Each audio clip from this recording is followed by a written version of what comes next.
read about how Yaakov Avinu had purchased the Bechorah, the birthright, from Esav. He came, he was famished from the field, and he said, Halitenu nom min ha'odom hazeh. He would like some of that red stuff. So Yaakov Avinu had said, Michrach hayom es bechoros chali.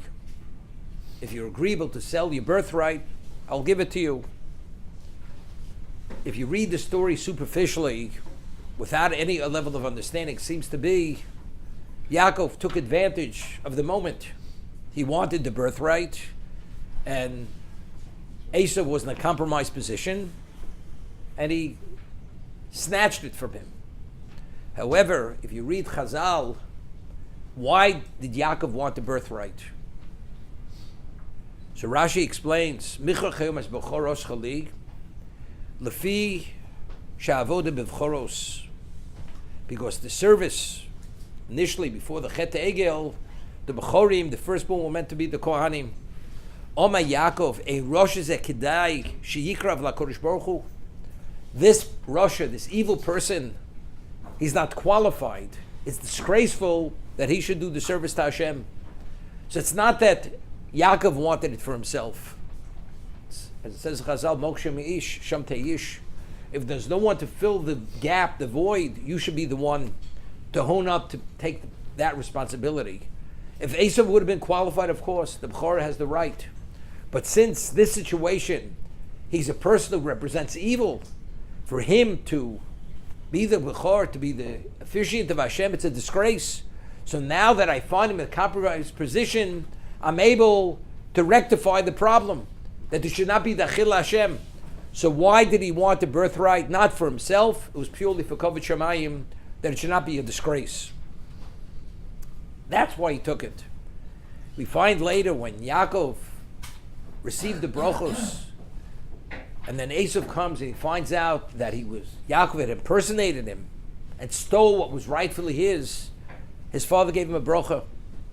He wailed and he cried. He said, my father doesn't have a bracha, not one bracha for me. So Yitzchak gives him a bracha. What's the bracha? Al charbecho tichya. You live by your sword, but you serve your brother. And when you go down, you'll be able to cast his yoke from your neck. What does that mean? So Rashi says, when you be pained, saying this days of when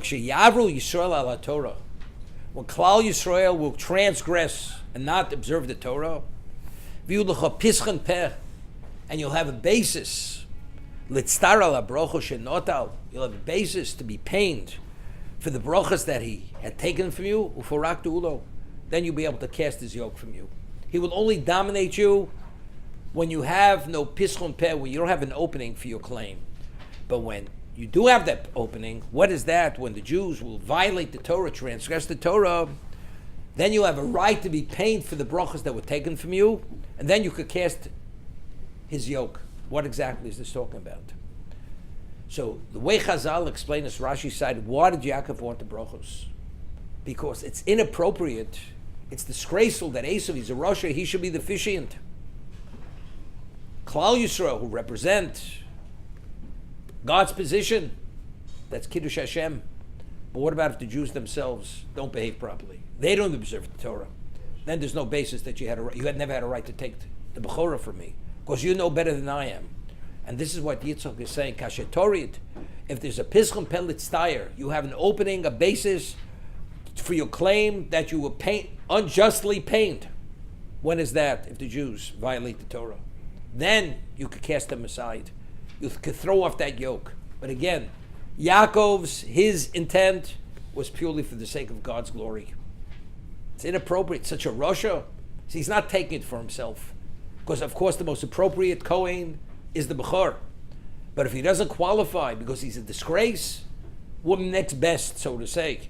But if we fail, then he has a claim, and therefore he could cast the yoke from his neck.